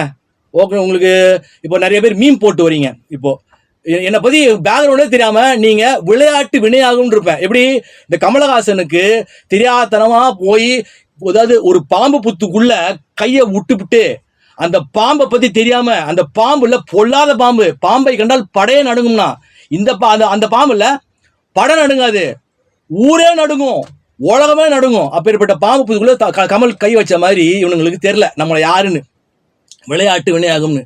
இவனுங்க பாட்டு இவனுங்க இப்போ பேட்டி எடுத்துவிட்டு இவனுங்க டர்பனை போடுறது, மீம்ஸ் போடுறது. அப்போது கன்வென்ஸ் கொடுக்கல, நான் அதை மனசில் வச்சுக்கிட்டேன். இப்போது அந்த பையனுக்கு 2 நாளுக்கு முன்னாடி மெசேஜ் அனுப்பிச்சேன். அதாவது உனக்கு நீ சொன்னபடி ஒரு கன்வென்ஸ் கூட, கன்வென்ஸ்னால் எவ்வளோ கொடுக்க போகிறாங்க, 500 ரூபா 1000 ரூபா, கன்வென்ஸ் கூட கொடுக்க துப்பு இல்லாத திருட்டு கமநாட்டி நீ, அப்படியே தான் போட்டேன், திருட்டு கமநாட்டி நீ. உன்னுடைய சேனலில் என்னுடைய ஒரு வீடியோ வரக்கூடாது இனிமே. ஒன்று ப்ரைவேட்டில் போடு, இல்லை டெலீட் பண்ணிவிடு, வரக்கூடாது. நீ எப்படி சினிமாவில் நடிக்க போகிற நான் பார்க்க போகிறேன். ஏன்னா அவர் சசிகுமார் திரைப்படத்தில் நடிச்சிருந்தார். அப்போ பாருங்க, அப்பயும் கிரிமினல் வேலை ஒன்று தெரியாமல் நான் வந்து பண்ணுவேன்றேன்ல. அப்போது என்ன சொல்கிறாரு, நான் வாழ்த்து சொன்னேன் அந்த படம் வெளிவரதுக்கு முன்னாடி, ஈசன் நினைக்கிறேன், ஈசன். அப்போ அந்த படம் வரதுக்கு முன்னாடி அவருக்கு நான் வாழ்த்து சொன்னேன் இந்த மாதிரி. ஏன்னா அவர் எல்லா செலிபிரிட்டியோடும் போட்டு அவர் பயங்கரமாக அவரை ப்ரொமோட் பண்ணிட்டு இருந்தாரு வச்சுக்கோங்களேன். இன்னொன்று அவரை பற்றி சொல்லணும்னா, அவருக்கு பண்ணுற ப்ராங்க்லாம் இருக்குல்ல, எல்லாமே ப்ரீ பிளான்டு ப்ராங்க், எல்லாமே ப்ரீ பிளான்டு ப்ராங்க். மானம் போய் நல்லா இதாகட்டும். ஸோ என்ன சொல்கிறது, அவருக்கு நான் சொன்னது, இனிமே நீ எப்படி சினிமா நடிக்க போறேன்னு நான் பார்க்க போகிறேன். ஓகே, நான் பார்க்க போகிறேன். ஏன்னா கமலுக்கே ரஜினிக்கே சவால் விடுறேன்னா எனக்கு இவன் ஒரு பொழியன். ஓகேங்களா, ஸோ இவர் என்ன பண்ணுறாரு, அப்போது சசிகுமார் படத்துக்கு இப்போ நடிக்கும்போது இவரை ப்ரொமோட் பண்ணிக்கிறதுக்காக அடுத்த நாள் காலையில் எனக்கு ஃபோன் பண்ணுறாரு. ஃபோன் பண்ணி இந்த மாதிரி நீங்கள் என்னை பற்றி கொஞ்சம் பேசுனீங்கன்னா ஒரு நல்லாயிருக்கும், ஒரு ப்ரொமோஷனாக இருக்கும்னு நேராக சொல்லாமல் பேசுங்க, உங்களுக்கும் பெரிய அது மூலமாக வாய்ப்பு கிடைக்கும், எனக்கு வாய்ப்பு கிடைக்குமா. ஏன்னா இவர் சேலம் ஆர்ஆர் பிரியாணி மற்றும் இமான் அண்ணாச்சி இப்படிலாம் வச்சு ஒரு நல்ல ப்ரோக்ராம் பண்ணும்போது கூப்பிட மாட்டார், அதுக்கெலாம் கூப்பிட மாட்டார். இது மாதிரி இவருக்கு வந்து கிரிமினலா இவர் வந்து ப்ரொமோட் பண்றதுக்கு எனக்கு வந்து ப்ரொமோஷன் கிடைக்கும். நீங்க போய் ஒரு நந்தா மீடியா அறம் நாடு சேனல், அறம் நாடு அவர்கிட்ட நீங்க போய் பேசுங்க, அந்த சேனல்ல பேசுங்க, டிக்கெட் தரேன் எடுத்து தரேன் டிக்கெட்டு. சரி, நாம தான் ரொம்ப பாசம் எனக்கு, அதாவது நான் யங்ஸ்டர் தான் நிறைய மோட்டிவேட் பண்ணுவேன், நான் மோட்டிவேஷனல் ஸ்பீக்கர் நான் நிறைய மோட்டிவேட் பண்ணுவேன்.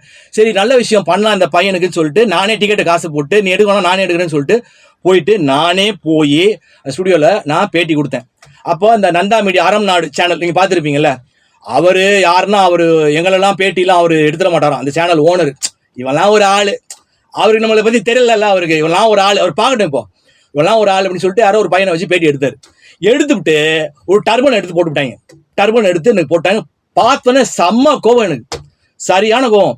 நான் இவங்களாம் என்ன சொல்லிக்கிறேன்னா, தயவு செஞ்சு என்ன மீம் போட்டதோ இதை மாதிரி ஏதாவது டர்பன் போட்டதோ இந்த மாதிரி ஏதாவது டீஸ் பண்ணுற இது விஷயங்களோ எந்த வீடியோவும் நான் பார்க்கக்கூடாது. நான் அப்படி பார்த்துட்டேனோ என்னை பற்றி உங்களுக்கு தெரியாது, உங்கள் நிறுவனம் நீங்கள் நிறுவனத்தை நடத்த மாட்டீங்க, அதை மீறி சொல்லிட்டேன் நான். உங்கள் கால் 2 செருப்பு தேயிற அளவுக்கு வழக்குகளை போட்டு உங்களை நடக்க வச்சிருவேன் சொல்லிட்டேன் நான். மான நஷ்ட வழக்கு போட்டு நடக்க வச்சிருவேன். நீங்கள் விளையாட்டாக நினச்சிங்கன்னா எனக்கு தெரியாது, உங்கள் நிறுவனம் எதுவாக இருந்தாலும் இருக்கலாம். கலாட்டால் இப்படி தான் பேட்டி எடுத்தாங்கன்னு. பேட்டி எடுக்கும்போது நான் சொன்னேன், என்னை மீன் போடக்கூடாது, கிண்டல் செய்வது போல நீங்கள் பேட்டி எடுத்தால் அந்த பேட்டியை எடுக்கணும்னு. சரின்னு கேட்டுட்டு அதுக்கப்புறமா அதை வந்து மீன் போட்டானுங்க. போட்ட உடனே பிஆர்ஓ பிடிச்சிட்டேன் நான். பிடிச்சி எப்படி நீ போட போச்சு துவச்சு தொங்க விட்டுருவேன். அதனால இப்போ யாராவது இது மாதிரி போட்டு வச்சிருந்தீங்கன்னா தயவு செஞ்சு நல்லதனமா சொல்றேன் கண்ணுங்களா, பிரைவேட்ல போடுங்க ஒன்று வீடியோவை, என் வீடியோவை, இல்லை டெலீட் பண்ணி தூக்கி போட்டுருங்க. அப்புறமா எனக்கு தெரியாது. அதுக்கப்புறம் இப்போ அதே மாதிரி வரப்போற ஜாதகர் இருக்கார்ல, வருங்கால முதல்வர் ஜாதகம். இப்போ நிறைய பத்திரிகைக்காரங்களாம் பார்த்தா இந்த முதல்வரை பத்தி, உதயநிதி ஸ்டாலினை பத்திலாம் கிஷோர் கே சுவாமின்னு நினைக்கிறேன், பயங்கரமா அவனே இவனே அப்படி இப்படின்லாம் பயங்கரமா போட்டு பயங்கரமா இஷ்டத்துக்கு வாய்க்கு வந்ததுலாம் கிழிச்சிட்டு இருக்காங்கல்ல. இப்போ இந்த வருங்கால ஜாதகர் இருக்கார்ல, வருங்கால முதல்வர், இவரை பத்தி இது மாதிரி ஏதாவது ஒரு விஷயம் பத்திரிகாரங்க ஒருத்தரும் வாயை திறக்க மாட்டானுங்க. அதை மீறி திறந்தானுங்களோ அவங்கள இவரு டார்டரா கீழ்ச்சி ஒரு வழி ஆக்கிட்டு தான் அடுத்த வேலையை பார்ப்பார். அதனால இந்த பத்திரிகையாளர்லாம் ஒருத்தர் கூட இவரை பத்தி மூச்சை விட மாட்டானுங்க. ஒரு ஜோதிடர் தகரம் விலைக்கு தங்கம் மாறுமா, இப்ப நான் சொல்லியிருப்பேன் 20,000 ரூபாய் போக போகுது 2026 எண்டுக்குள்ள 20,000 அதை பார்த்துட்டாரு போட்டுக்கு. அதை பார்த்துட்டு தகரம் விலைக்கு மாறும் தங்கமா, எப்பப்பா மாறும், நான் கிலோ கணக்கில் வாங்கணும் காத்துருக்கேன், தயவுசெய்து சொல்லி தகரம் விலைக்கு எப்ப மாற போகுது. ஓகே, அதே மாதிரி அவரு 2026 இவர்தான் முதல்வர். யாரெல்லாம் இவர்தான் முதல்வர்னு சொல்றீங்களோ எல்லாரும் சொல்றேன், இப்போ வீடியோ போடுங்க, நீங்க உங்க மாணவர்கள்லாம் நீங்க சொல்லுங்க, வாய்ப்பே இல்லைன்னு சொல்லுங்க. ஆனா உடனே இப்ப சொல்லுவேன், ஒரு கறியை வாங்கி வச்சுக்கோங்க. உங்க மாணவர்கள்லாம் நல்லா கறியை பூசினாம் பாரியா, நல்லா கறி அன்னைக்கே சொன்னா அந்த ஆளு நல்லா கறியை பூசினாம் பாரியான்னு சொல்லி உங்களை கேலியும் கிண்டலும் செய்வார்கள். உங்களுடைய எப்படி சொல்றது நன்மதிப்பை இழப்பதற்கு மிகப்பெரிய வாய்ப்பாக இருக்கும். நீங்கள் சவால் விட்டு நீங்க போட்டீங்கன்னா உங்கள் நன்மதிப்பை இழப்பதற்கு மிகப்பெரிய வாய்ப்பாக இருக்கும். இப்ப குறிப்பா தமிழ்நாடு பாஜகவை பற்றி நான் ஒரு அனுபவத்தை பேசணும்னு நினைக்கிறேன். அதாவது நான் தொடர்ச்சியா என்ன பேசிட்டு வரேன், தமிழகத்தில் பாஜக மலர்ந்து விடும் அப்படின்னு சொல்லி வீடியோ பேசுறதுல நிறைய பாஜக உறுப்பினர்கள் அந்த வீடியோவை ஷேர் பண்ணிட்டு வரீங்க. ஓகே, நல்ல விஷயம்தான். இப்போ எனக்கு பாஜகவில் எனக்கு சேரணும்னு ரொம்ப விருப்பம். எனக்கு தெய்வீக தந்தை நரேந்திர மோடி அவர்கள் வந்து எனக்கு ரொம்ப பிடிக்கும். அதாவது ஒரு கர்மிக்கா ஒரு ஞான மார்க்கமா ஏதோ ஒரு சம்திங் கனெக்டட். அதுக்கு ஒரு உதாரணம் சொல்லணும்னா, சமீபமா ஒரு 6 மாசம் முன்னாடி நான் ஒரு கடையில் போய் ஆனியன் போண்டா சாப்பிட்றேன். போண்டா சாப்பிடும்போது நார்மல் பேப்பர் தான், அது பேப்பரில் நான் திடீர்னு சாப்பிடும்போது பார்த்தா அதில் வந்து நரேந்திர மோடியோட ஃபோட்டோ வந்திருக்கு. அந்த இதை நான் போடுறேன், எடுத்து டிஸ்பிளேல போடுறேன், வந்திருக்கு. அதை பார்த்த உடனே நான் என்ன பண்ணிட்டேன், மற்றவங்களாம் சாப்பிடுவாங்க பேப்பர் தானே அது வந்து மோடி அப்படின்னு. அதை பார்த்த உடனே எனக்கு அந்த பேப்பர் எடுத்து மடித்து பேக்கெட்டில் வச்சுக்கிட்டு என்னுடைய சாமி அறை இருக்குல்ல அங்கே கொண்டு வந்து அந்த ஃபோட்டோ அந்த பேப்பர் இருக்குல்ல அதை எடுத்து வைத்து விட்டு தினசரி நான் இறைவனை வணங்கும் போது அவரையும் எடுத்து நான் வணங்குவது என்னுடைய தினசரி ஒரு ஹேபிட். அது அந்த அளவுக்கு எனக்கு அவர் மீது மிகுந்த பற்று உண்டு. இப்போ நிறைய பேர் சொல்லுவாங்க அது மதவாத அரசியல், அது பாஜக மலராதுன்னு. ஒன்று சொல்கிறேன், பாஜக ஏன் மலராது அப்படின்னா மலரதான் போகுது. 2026 மலரதான் போகுது. ஏன் மலரல அப்படின்னா, நான் என்னோட அனுபவத்தை சொல்லிடுறேன். நான் பாஜகவில் சேரணும்னு நான் முடிவு பண்ணிட்டேன். ஒரு 3 வருஷம் முன்னாடி எங்கள் அப்பாவோட நண்பர், பெரிய ஹோட்டல் ஓனர்னு சொல்லியிருப்பேன். அவர் பாஜகவில் மிக முக்கியமான புள்ளி. எங்களுடைய குடும்ப நிகழ்வுக்கு அவர் வந்திருக்கிறார். ஓகே, அதனால அவர் பேரை சொல்லி நான் அந்த அங்கிள்கிட்ட நான் பேசணும், எனக்கு நம்பர் கொடுங்கன்னு எங்கள் அப்பாட்ட நான் கேட்குறேன். அப்போ எங்கள் அப்பா சொல்கிறாரு, இல்லை என்ன அவர் இப்போ மதிக்கிறது கிடையாது. நான் பணக்காரனாக இருந்தேன், கோடீஸ்வரனாக இருக்கும்போது நான் மதிப்பார். இப்போ நான் பணத்தெல்லாம் கொஞ்சம் இழந்துட்டதுனால அவர் என்னை கண்டுக்கிறது இல்லை.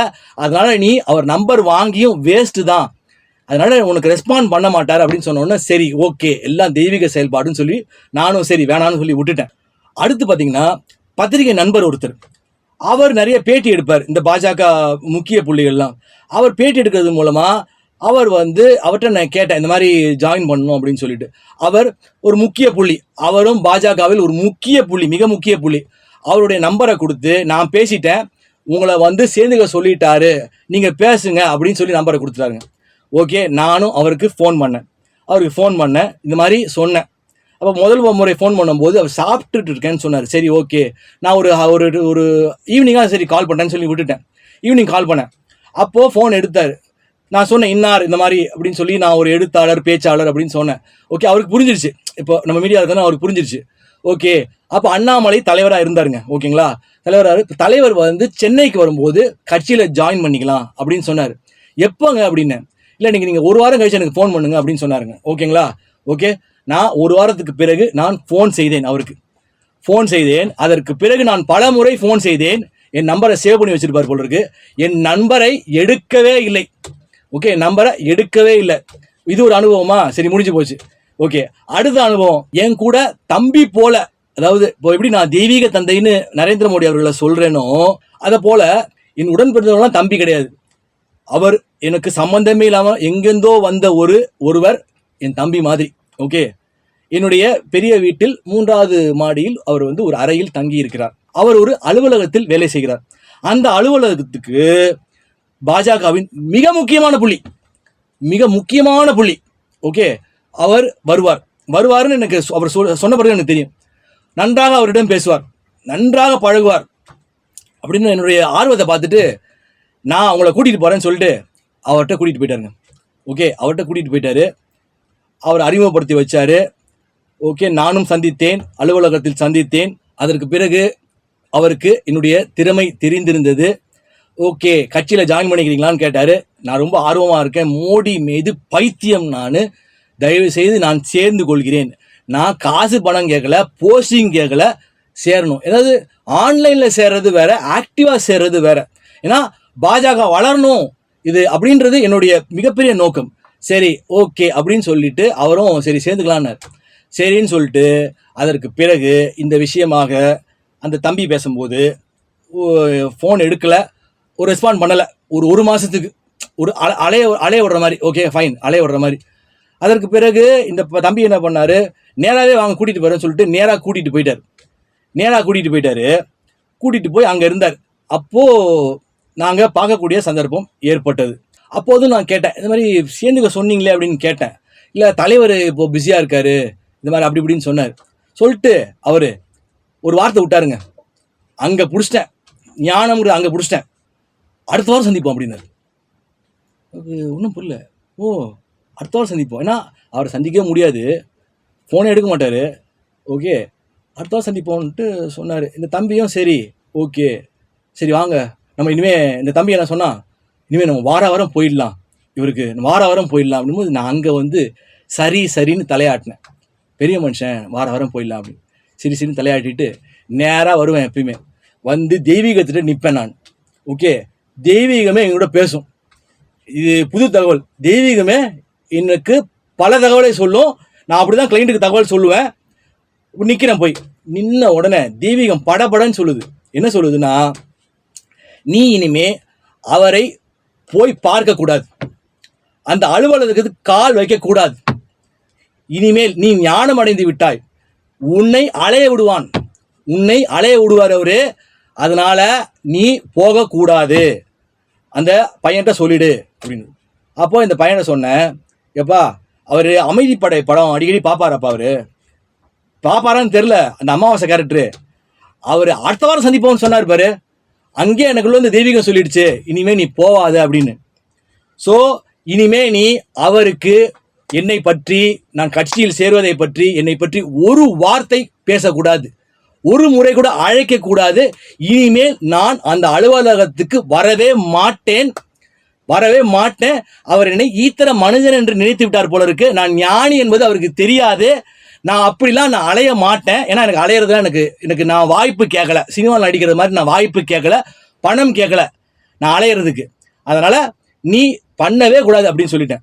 தெய்வீகம் சொல்லுது, உனக்கு மேலிடத்திலிருந்து, டெல்லியிலிருந்து உனக்கு அழைப்பு வரும். உன் தெய்வீக தந்தை மோடி உன்னை கூப்பிடுவார்.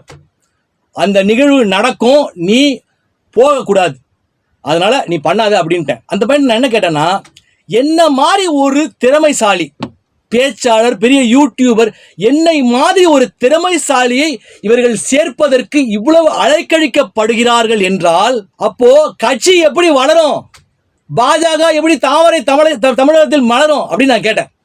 நான் ஏன் அலையணும் அவர்கிட்ட? எனக்கு என்ன அலைய வேண்டிய அவசியம் இருக்கு? நான் என்ன மாதிரி ஒருத்தனையே இவர்கள் அழக்கழிக்கிறார்கள். அப்போ சேர்க்கறதுக்கு அப்போ நொந்து போயிடுவோம் நம்ம. அப்போ சேர்றதுக்கு என்ன மாதிரி ஒருத்தனா இருந்தா நான் என்ன பண்ணுவேன், இந்த மாதிரி யங்ஸ்டர்ஸ்லாம் வாங்க உள்ள வாங்கன்னுவேன். முதல்ல வாங்க, எல்லாம் வாங்க. நான் போஸ்டிங் கேட்கல, உள்ள வாங்க, மோட்டிவேட் பண்ணுவேன். வாங்க. அப்போ மோட்டிவேட் பண்ணா, பசங்க என்கரேஜ்மெண்ட் பண்ணா நல்லா இன்னும் ஒர்க் பண்ணுவாங்க. இப்போ இது மாதிரி அலைய விட்டீங்க வச்சுக்கோங்களேன், அந்த பாஜக மீதே ஒரு பெரிய என்ன சொல்றது, அட போடான்னு விட்டுரும். அதனால தான் இந்த மாதிரி ஆட்களால் தான் கட்சி வளராமல் இருக்கிறதுன்னு ஓப்பனாக சொல்லுவேன். இந்த வீடியோ டெல்லி மேலிடத்துக்கு போகும், பரவாயில்லை, பிஎம்ஓ டேபிளுக்கு போகும், பிரைம் மினிஸ்டர் ஆஃப் இந்தியா காதுக்கு போகும். கண்டிப்பா இது நடக்கும். ஓகே, அதுக்கு தான் பேசுறேன். அப்போ கட்சி வளராமல் போவதற்கு இது போன்ற விஷயங்கள், இது போன்ற நபர்களால தான் அந்த கட்சியே வளராமல் சோபிக்காமல் இருக்கின்றது. அதனால இந்த மாதிரி யங்ஸ்டர்ஸ்லாம் வந்தாங்கன்னா உள்ள பிடிச்சி போடுங்க, என்கரேஜ் பண்ணுங்க, மோட்டிவேட் பண்ணுங்க. அப்பதான் கட்சி வளரும் ஐயா. இதுதான் நான் சொல்ல வேண்டிய தகவல். இப்ப மக்களுக்கு நான் சொல்ல வேண்டிய தகவல் என்னன்னா, அந்த அதிசய மனிதனை காண்பதற்கு அனைவரும் தயாராகி விடுங்கள். Get ready to see the miracle wonderful man. அதே வேளையில் அனைவருக்கும் இனிய பொங்கல் நல்வாழ்த்துக்கள்.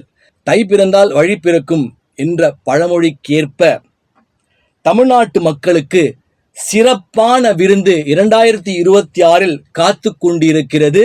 தை பிறக்க போகுது, வழியும் பிறக்க போகின்றது, புதிய மாற்றத்தை ஏற்படுத்த போகின்றது 2026. ஸோ இந்த வீடியோ பிடிச்சிருந்தா லைக் பண்ணுங்க, ஷேர் பண்ணுங்க, ஹைப் பண்ணுங்க. அடுத்த வீடியோவில் சந்திப்போம். உங்களிடம் விடைபெறுவது ஏஎல் சூர்யா. நன்றி, வணக்கம்.